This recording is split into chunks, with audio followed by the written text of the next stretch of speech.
Hello, my name is Dr. Tiffany Baffour, and I'm Director of the Master of Social Work program here at the University of Utah. The program identifies one area of specialized practice. Advanced generalist practice has been identified as the fastest growing area of specialization for Master of Social Work programs in the United States. Thus, the program seeks to reflect the nationwide movement for social work education to prepare social workers to address complex issues through multi-method, multi-level, and theoretically grounded perspectives, and to work effectively with diverse groups at all system levels, including individuals, families, groups, organizations, and communities. An advanced generalist preparation is the ideal preparation for responding to complex problems, diverse populations, and clients' needs for a wide range of services. Given the rural nature of much of the state of Utah, as well as our neighboring states, social workers must have enhanced technical abilities and sophisticated direct and indirect skills. Our program aptly prepares students for the challenges facing social workers in both urban and rural communities.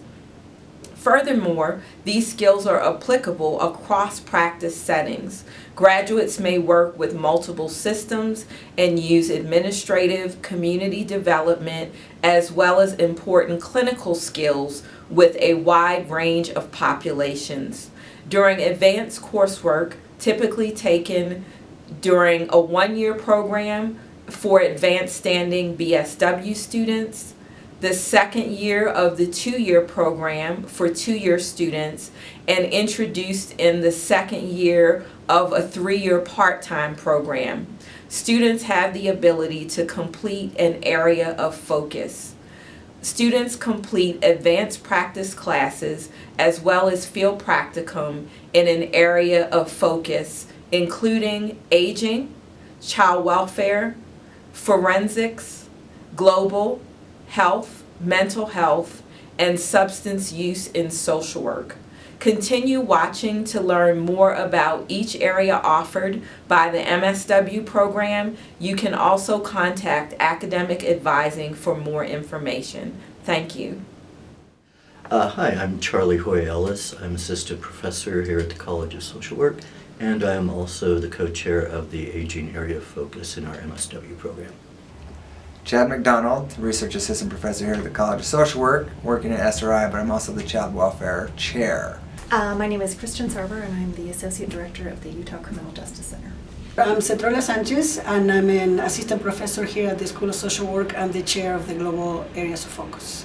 So I'm Troy Andersen. I've been on faculty here at the College of Social Work for about 10 years. I've been working in the health concentration since that time and currently am the concentration chair. As far as I can tell, I'm still David Derezotes, and I am the chair of the mental health group in the second year. My name is Jason Castillo. I'm a faculty member here at the University of Utah College of Social Work. I'm the director of our Bachelor's of Social Work program and the director of our Substance Use Disorder Treatment Training Certificate program. I've been here for 13 years and loved every minute of it. In my advanced practicum, I was at Seattle Counseling Service for Sexual Minorities. I was interested in working with LGBTQ populations, and during the years, they hired me after I got my MSW. And during the years I was there, I began to see how LGBTQ people were experiencing ageism within the community that they had first been embraced by. And so the intersection of being LGBTQ and being older kind of set the framework. And then as I went into my PhD studies, I began to get a lot more interested in aging itself, as well as sexual orientations and gender identities and expressions. So I've always been interested in things that help families become healthier and better off, increase their well-being. I started in psychology, thinking that was really a good place to target. For me, I realized it wasn't. We moved on to marriage counseling, moved on to marriage, family, and human development, then added an emphasis in family finance, and which led me to the child welfare system. I realized that at least here in Utah, the child welfare system, or the agency that the public agency here that is the government-appointed agency over the child welfare client base, are the only human service agency in the state whose model is sufficient to address the needs of the entire family system. When you think of all other human service agencies, they have their individual client that they can serve who qualifies for services, if you will, be it DSBD or APS or any of the others, juvenile justice even. But they struggle helping the entire family where additional needs might be required in order to stabilize them, whereas DCFS, their model is designed to address the entire needs of the family system. So I started my social work career working in victim services. I worked in a couple different domestic violence sexual assault programs, and I think honestly I just got to a point where I continued to see more and more victims, and I thought there's got to be a way to kind of come at this from another angle and try to prevent there being more victims. So my interest in forensic social work is very much kind of how do you reduce recidivism and reduce the rate at which people engage in crime. Well, I guess I am global. I am an immigrant, and before I came to the United States, I was actually a person of my country. When I came to the United States, I became a person of Latin America. So all of a sudden, I was from 20 countries. I was as Colombian as I was Venezuelan, as I was Argentine, as I was Mexican. And I realized that what we had in common was our immigrant status. And it made us actually, as immigrants, a group of people that had really a lot of commonalities. So I got interested in working with immigrants because of my personal experience and with refugees. And that work led to experience, which led me to teach the class of Global Practice 2, which is practice with immigrants and refugee communities. And that's kind of how I got started. So I've always been interested in medicine and health. I actually considered going to medical school when I was, younger. But once I started studying psychology and mental health, and it became just such an incredible fascination. So I've kind of kept that interest in the healthcare settings. I'm very interested in the brain and how the brain works. Has been kind of the reason I started in social work in the beginning. I was just kind of figuring out how and why and when does it work and not work. And so I've worked throughout my career in a variety of different healthcare settings, including working in an emergency room setting. I spent over a decade working in an outpatient neurology clinic where we focused on individuals with Alzheimer's disease and related dementias. And I've worked in other hospital-based settings as well. So it's just been an ongoing fascination. My work in the ER has been a mix of working with not only mental health related issues, but also health issues. I've worked on the trauma team, so we deal with sudden death and traumatic death and working with families in that situation. And so just had a really nice mix of different health-related positions over the 30 years of practice. I grew up in the south side of Chicago, and my family migrated to the suburbs when black folk moved in, and that also had an impact on me, because I really liked the neighborhood I was in and the friends I had, and then all of a sudden we were moving, and even back when I was 6 I knew that it was about fear, and it seemed weird to me. I was raised in the state of Wyoming, and I did my undergraduate and graduate master's at the University of Wyoming. And one of the things living in the state of Wyoming, it's a rural state, and so I was really living in Laramie, Wyoming, where really my first job was working with youth and adolescents, many of whom were coming from households that parents were engaging in alcohol and substance use, and in turn the children were as well. So the kids were getting in trouble at school, they were getting in trouble with the juvenile justice system, some of them were being placed in juvenile detention facilities, they were involved with the child welfare system, cases of abuse, neglect, oppositional defiant disorder, conduct disorders. So just a number of things were going on in the homes.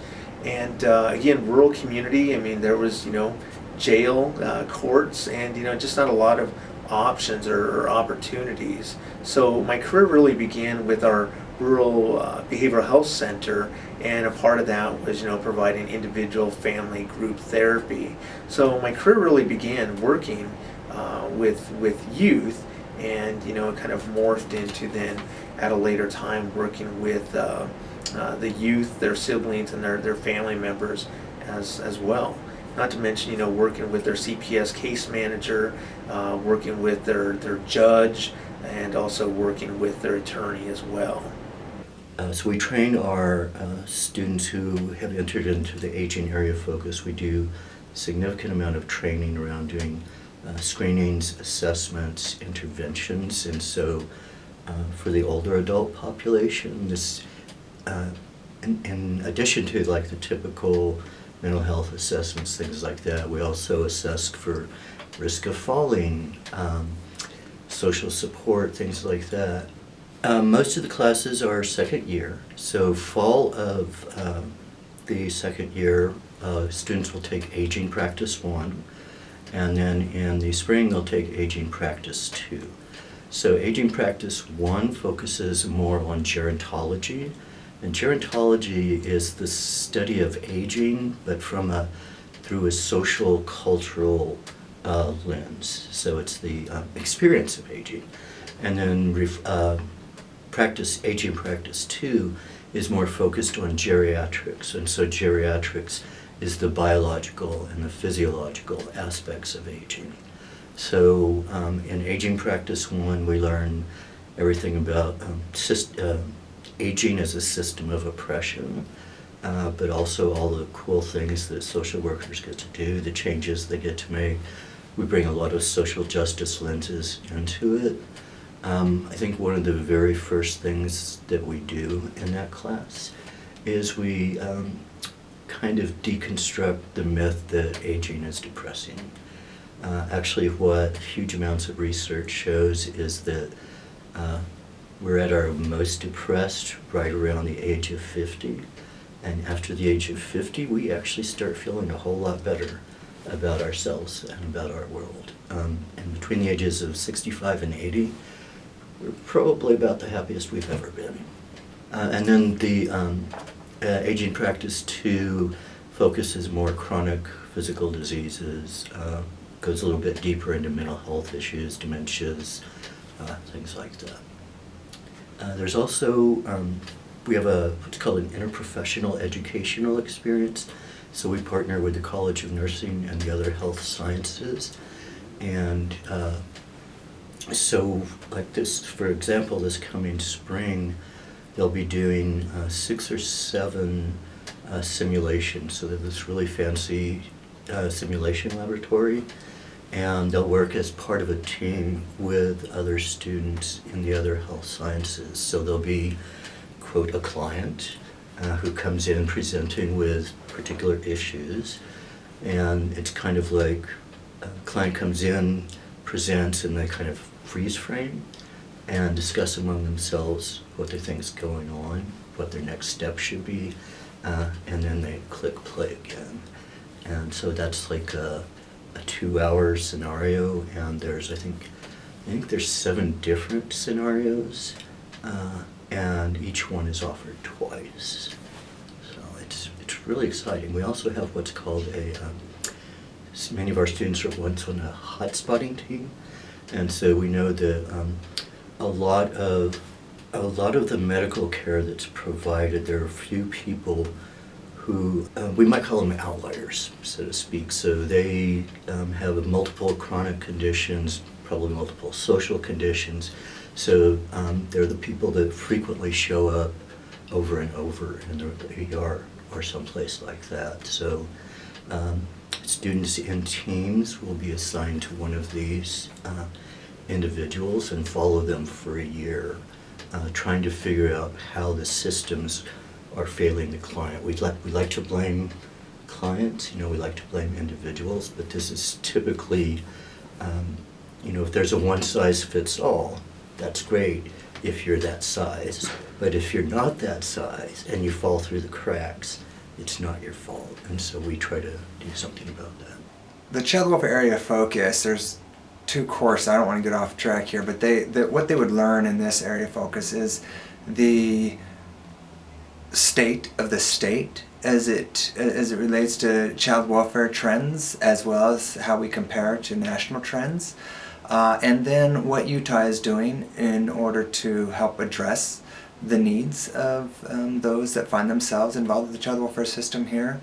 But then beyond that, they would begin to understand the policies that impact the practice that they're being asked to do every day with these families, and other macro level influences, while then also increasing their skill in identifying what interventions are most likely to help the families achieve the positive outcomes that they've all agreed upon. Evidence-based interventions that are proven to work with families are a huge focus of the child welfare system. The first course is more of a macro type course, and it focuses on a national and state level, focus on all the data that and policies that are driving child welfare practice in general today, and helps them develop a skill to critically analyze maybe where the policy, what was the background, how it came to be, what was it supposed to address, did it effectively address the issue for which the policy was enacted, and how does it look when carrying out the interpreting that policy into practice, and whether or not that's been effective. And so it helps them really get a good sense for all the big key players and stakeholders, and the intended and sometimes unintended consequences of these policies.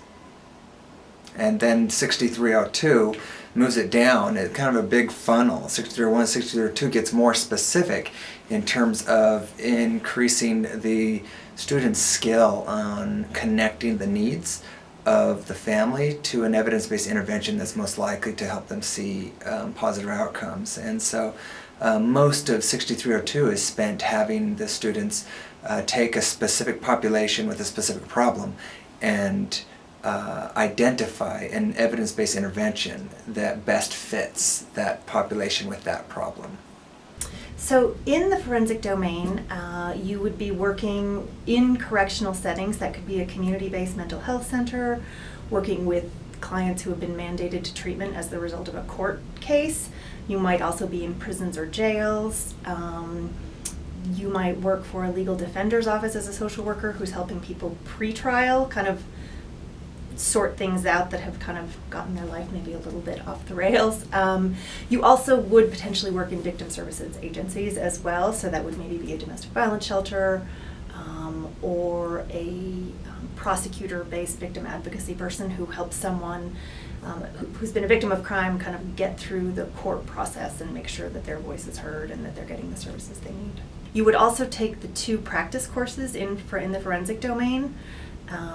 And the first one focuses more on the theory of human behavior, criminal behavior, and micro-practice, and then the second course focuses more on agency organizational work, policy, and research.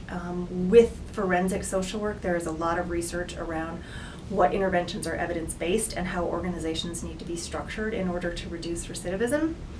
And often what happens is you're working, say, in a community mental health center, working with substance abusing clients who have are mandated to treatment because of a court case. And so there's a lot of research that says you need to be evidence-based, not just in terms of how you respond to the substance abuse disorder, but also what's driving the criminal behavior. So you would spend a lot of time learning about how you target not just the alcohol or drug abuse, but also the criminal behavior.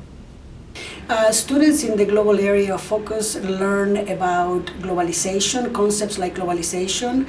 They learn about concepts like social development. The purpose of the concentration, or the main thing, or the areas of focus, or the main thing of the areas of focus is to prepare students for practicing a global context and also for practice with immigrants and refugees in the United States, so with a multicultural population in the United States.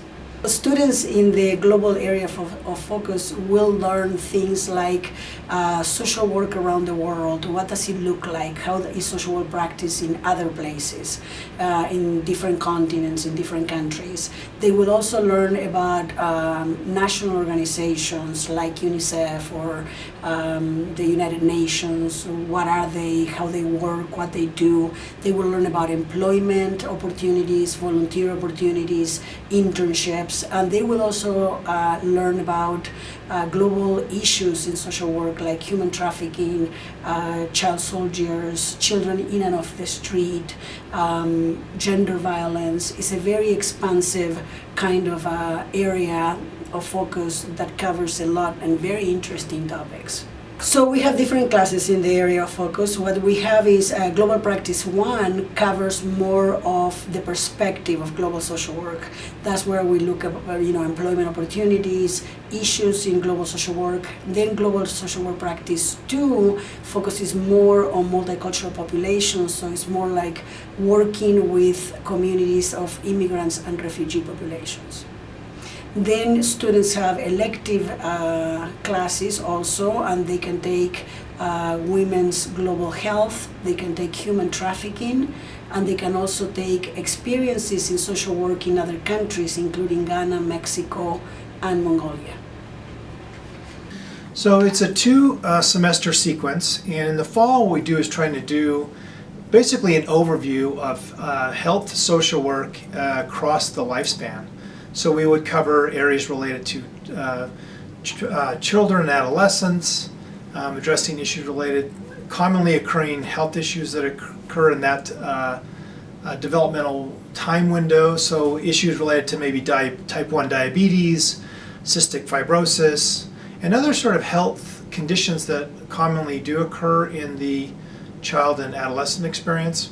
We also then would cover issues that are commonly occurring in the adult window, so issues related to possibly cancer, other forms of diabetes, and then kind of moving through the lifespan, working with older adults. Where when we get into the older adult experience, healthcare and mental health are deeply combined, and most individuals with in this older age window have complex healthcare needs, and also then co-occurring with pretty complex mental health concerns as well.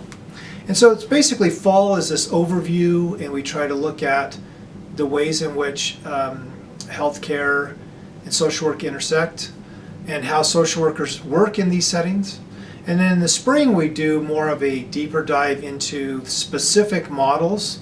And so the spring model really looking at now is what's called integrated behavioral health. So it's integrating social work into outpatient medical clinics and other healthcare settings. And so it's really looking at the ways in which social workers play an important role on a medical healthcare team, and how that role has become more and more integrated into the routine visits at a primary care doctor's office. The model really emphasizes the ability to have immediate and direct access. That we found that this is the best place to be able to actually access and address mental health concerns. So there's a little bit of a misnomer to think that a healthcare social worker is only dealing with health problems. Really, the healthcare social worker is looked at as the primary expert on mental health conditions, and those are being addressed in a healthcare setting. And so it's really a nice mix, and it's really an interesting new model to try and decrease the ways in which people fall through the cracks when it comes to the connections between their health and mental health needs and concerns. We also get an additional practice class outside of the concentration. Often individuals might take something in mental health as a good addition. The type of electives I think would be very valuable would be taking some specific therapeutic models that work very well in the healthcare setting. Motivational interviewing is a very valuable tool in the healthcare situation. Solution-focused therapy, which is brief, directed, and very kind of easily adapted into a healthcare model. Also, I think very important would be taking any sort of classes related to substance use, because that's another significant area in which social workers are called upon to address substance-related use needs in this healthcare setting. It's something that we see consistently and extensively in an emergency room setting, but also very much so in the kind of general kind of primary care arena as well. So those would be really good ones. I also teach in the aging concentration, and so we do have a class that covers chronic health conditions and mental health conditions with older adults. So if somebody were particularly interested in health and aging, that might be an additional course that they could take as well. Everybody in mental health takes 2 required classes. There's one in the fall called Mental Health Practice with Children and Adolescents, and then there's one in the spring, Mental Health Practice with Adults and Aging. So they're similar because we're looking at the DSM and assessment, intervention, engagement, and evaluation across the lifespan. But we take 2 semesters to do it, and then they get to take electives. We look at human beings as eco, bio, psychosocial, spiritual beings. So for starters, if you will, a holistic view of assessment and intervention. We look at all mental health practices being micro, meso, and macro. So in other words, you might work with an individual in the morning and be down at the Capitol, trying to change policy in the afternoon. And there may be combinations of those things in different instances. So there's that piece. We want social workers to learn the DSM good enough so that they can talk it, and advocate for their clients. So it's another important piece. We also especially challenge students to do self-reflection, because a good mental health practitioner is an accurate mirror for their clients, and I can't really help you see yourself if I don't see my hidden biases. So we look at, the biases we have about pretty much everything, and there's an emphasis on cultural diversity and ethnic diversity and all the differences that tend to divide human beings, and talk about that in all our case examples. So that's a big deal as well. And since the classes are arranged by age, we look at differences across the lifespan. Always also we look at things in the context of family and community. The substance use area of focus is one of 7 areas of focus here in the College of Social Work. When we look at the area of focus, we're looking at 3 courses. There's a Substance Use Disorder Practice 1 class that's really focusing on intake and assessment of individuals, families, and groups. When we look at the Substance Use Disorder Practice 2 class, that's where we're really talking about the different therapies and the different modalities that we use with individuals, families, and groups who are experiencing substance use disorders. So when we look at the first Substance Use Disorder Practice 1, a lot of times when we're working with this population, it is very much a population that might be in denial, they might be court ordered, they may very well be a population that, I've got it under control. So really the first class is, how do you engage with the population, and, really developing, this therapeutic alliance with this population. If we look at how society is historically taught or treated or engaged with persons with substance use disorders, it's oftentimes been in a real punitive manner. And so when we look at our work as social workers working with this population, we're engaging with this population. It is, one, I'm on your side, this is a disease, and we can take this, we can work on this together and, work to achieve some type of control, gain some control over one's life. So it really is, developing a therapeutic relationship with the client, or an alliance with the client.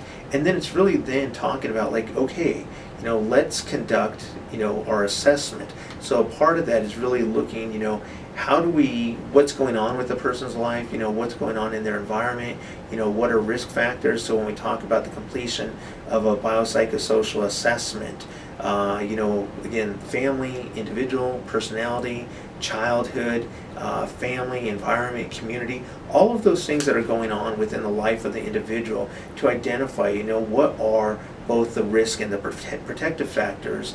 And it's really all of this information that we as clinicians can then use in working with our clients in developing a treatment plan, identifying a service plan, identifying, what is the level of treatment that is best for this client. So when we look at the first class, we are very much talking intake, we're talking about assessment, we're talking about, matching the severity of the client's disorder, and then also the type and function of services that they need. And then after that, it is really putting together a service plan and then following that service plan. So again, the substance use disorder practice 1 class is really intake and assessment. When we look at the substance use disorder practice 2 class, it really is talking about, okay, what are the different therapeutic models that we can use with the population. So certainly using evidence-based practices, using evidence-based models, really introducing students to, what is motivational enhancement therapy? What is dialectical behavioral therapy? What is cognitive behavioral therapy? Just a number of different things that, when we look at the evidence in the literature, these are indeed interventions that have demonstrated efficacy and effectiveness in alleviating or eliminating symptoms with this population. So, for example, in this Practice 2 course, students will be afforded with the opportunity, one, to be introduced and exposed to these different types of therapeutic modalities, an opportunity to practice, and certainly to demonstrate both knowledge and skills and how these may be integrated in the treatment of a person with substance use disorder. In addition to that, we also have a 3rd class where it does focus on psychoactive medication and the effects of drugs, alcohol and drugs on the brain. So really in this course, students are identified, or they address, what are the issues associated with drugs, what impact does it have on the brain, and then also, what are the implications associated with alcohol and drug use. In addition to that, when we look at some of the treatment modalities, students are also afforded with knowledge around, what are some of the medications used to deal with substance use disorders as well. So it really is a course that focuses on the brain and the brain's interaction with drugs, but also with medication to alleviate or eliminate issues that they're having with their substance use disorder. Probably the most common ones would be like in a hospital setting, a geriatric hospital setting. Could also be a residential treatment center, so substance or behavioral issues, things like that. Our students get extensive training, and then they actually engage in what I guess we could best define as a community-based geriatric health paradigm. So students in this particular placement, they're typically assigned about 6 clients as a caseload, and so these are all adults age 65 and older, and they will actually go visit their clients in their homes at least once a week. And so part of that is an ongoing check-in, but we also have students kind of do like an every other week continuously in-depth assessment across all of these domains. And so if there's any risk factors, any triggers, any warnings or anything, students are trained to intervene with themselves as they're able, but they are also able to refer clients to other resources, and then if there's a seriously, potentially dangerous situation, then they also have training on how to deal with that.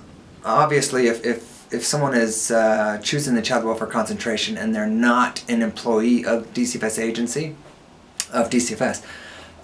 they are encouraged to be able to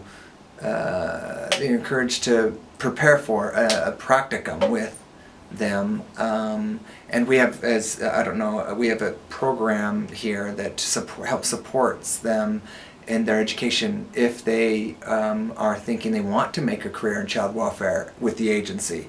where they can have some support for the cost of their education here in exchange for an employment period with the agency. Beyond that, though, we have numerous cohorts who are already employed at DCFS whose practicum placements are all across, they spread the gamut, much like I suggested, of these issues that intersect with the child welfare system, the mental health, the substance abuse, the health and aging and domestic violence and immigrant and minority populations. All of these are practicum type placements that could only serve them, increase their skill in serving the child welfare families better. You would of course take a practicum that puts you in a forensic or criminal justice involved setting.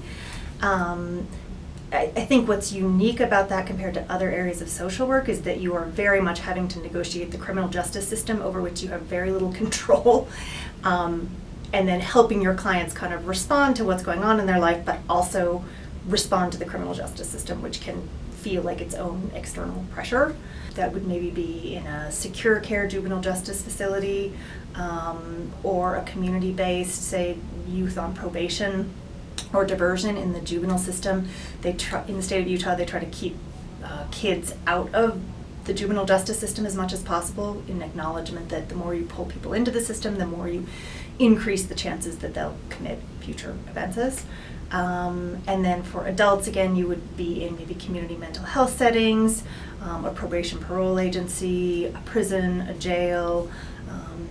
I don't believe that we have any placements in private probation agencies, but as a professional, you would maybe work in, say, a private probation agency as well. The practicum placements are varied. They can be either in schools or social service community agencies. Any place where there are services to immigrants and refugees that cover either mental health, and even the process of resettlement. So very varied type of placements. International placements are also optional. They need to be arranged. There are practicums where a student may be working with a variety of different types of cancer, let's say. And that would be an expertise. So if a social worker were practicing post-graduation, and kind of the experience that I had in my work, the tendency is to become much more specialized in a specific area of health. So cancer might be an option, working in a cancer clinic. There are several hospital-based practicum that a student could participate in that, and usually with a larger hospital setting, the student has a chance to move between different units or areas in the hospital to get a varied clinical experience. There are practicum related to working with veterans in healthcare setting. There are some, again, more specific related to the work that I do. So in a neurology setting where you've got working with specialized neurologic interventions. But there are women's health, there are refugee related healthcare options. So there's really a nice mix of choices once you kind of select health as your concentration. There's very many, it's hard to think of an agency that doesn't address mental health a little bit. Some are more fundamentally mental health, like, uni, which everybody thinks of as an inpatient, unit. But there's also very many outpatient, and a lot of our students practice in locations where there's so-called dual diagnosis, where there's addiction issues as well as mental health. So there's actually quite a vast number of selections, and students usually have a number of choices. As we're aware, substance abuse, it's an equal opportunist, so it goes across the board, whether it's children, youth, adolescents, teenagers, adults, persons who are, elderly persons.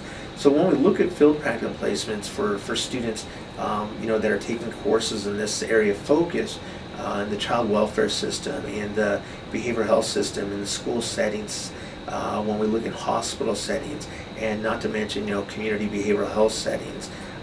Also when we look at state corrections, when we look at, even local police departments, hospitals. The reality is substance use is embedded throughout all of society, and we're finding that the placement of individuals so in our students, our social workers in these agencies is paramount to, lending itself to, how parents might discipline their children, how they might communicate with their children, how they might relate to their children. In addition to that, children, waking up in the morning, making it to school, what are some signs and symptoms? A child, asleep, they're not engaged, socializing with their peers or engaging with the material. And so part of this, where we look at our students in this area of focus, across the board, working with just a diverse range of groups and populations, and in a diverse group of settings as well. Unless you're a really, really, really bad person, you have a guaranteed job for the next 60 years. So there's two things going on with this. So one is what we call the aging of the population.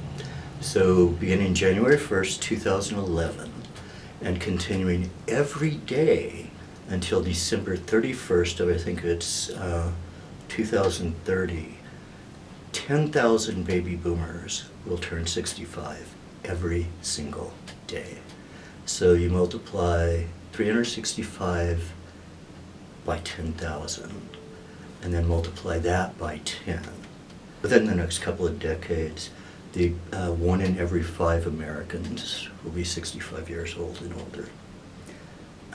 There's an increasing need, and of course, like everything else, it's supply and demand is part of it, but there's already a critical need for gerontological and geriatric social workers, and with this continuing aging population, the older population itself is getting bigger, there's going to be an increasing need.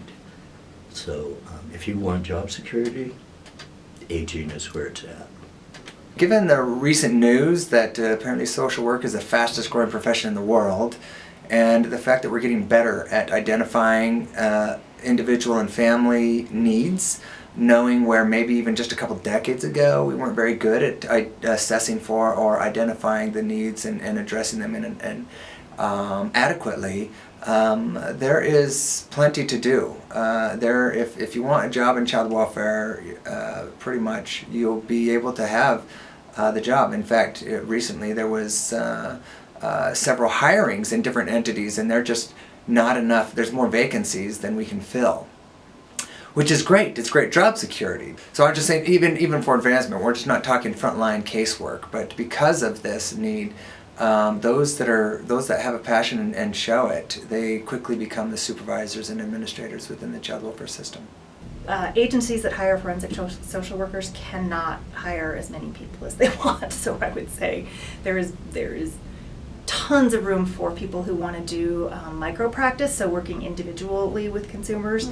There is also a lot of need. So our stakeholders at the Utah Criminal Justice Center are the heads of agencies like corrections, juvenile justice, and they are always looking for researchers as well. So I think in terms of the macro practice, there's also a lot of opportunity for folks who are really interested in data, research, evidence-based practice, and also that sort of meso practice level where you think about how do you take evidence-based practice and implement it organizationally.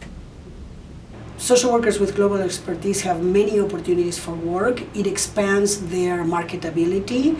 We live in a global world. It would be very difficult to go to any agency, even in Salt Lake City, and not finding people from other countries. We are very interdependent these days, and so there are many, right now the market for social workers is very good, and this expands their marketability because they will be really the leaders of supporting people to navigate the challenges of this global world that we live in. Not only people and organizations, but even it could be countries. So really there is a significant growth in the healthcare setting for social workers. There's an expectation, a need for like 35 to 40,000 more social workers in healthcare settings. It's also on average, the annual salaries of individuals working in healthcare settings is approximately $10,000 more than other common settings where social workers might work. And I think really this is the growth area. Working with older adults is a significant growth area because we have this expanding, aging population in our society. And always there's going to be healthcare needs with them as well.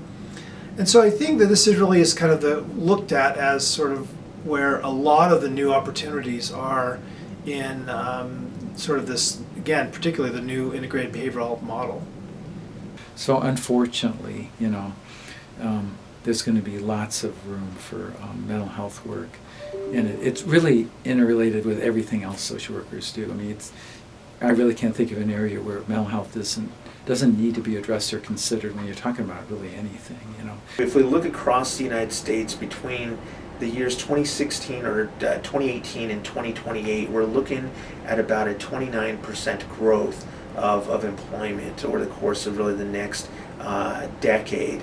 And that's higher than the national average, and it's higher than the national average in other areas of social work. When we talk child welfare, when we talk behavioral health, when we talk school social work as well. So when we look at the employment growth, I mean, it is expected to grow exponentially across the United States.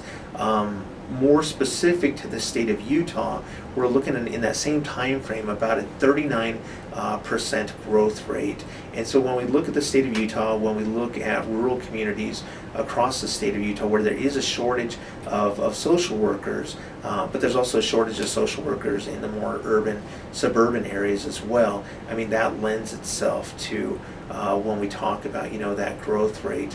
When we look at both the rates of opioid abuse in the state of Utah, being one of the highest in the nation, folks just aren't, there's a problem here in the state of Utah. In addition to that, when we look at just the shortage, something like less than 10% of individuals in the state of Utah receive substance use services in the state. So how about this? There is the drug use problem here in the state of Utah. There is a shortage of providers, and so with that, there is an opportunity that when we look at somebody that's acquiring this level of knowledge and skill, that there is very much going to be a place of employment and a job for them following this. Aging is sexy. Aging is the new sexy. I never intended to go into aging, and somehow I fell into it, and I couldn't have made better choices. And so if you care about people, if you care about social justice, aging area focus is for you. I would say this whether or not I was here in Utah. I have worked for the Children's Bureau for a while back east in Virginia and DC. And I can tell you that Utah's model is one of the best in the nation. And I say that because that's what they say. And in fact, they've referred to the way we not only conduct our child welfare service system, but how we evaluate our own practice as a Cadillac of models. And what that means is that it's no surprise to me that when someone gets their education here in Utah in the child welfare system, I have yet to have anybody who I know of that's gone out of the state struggle finding a job. They are picked up rather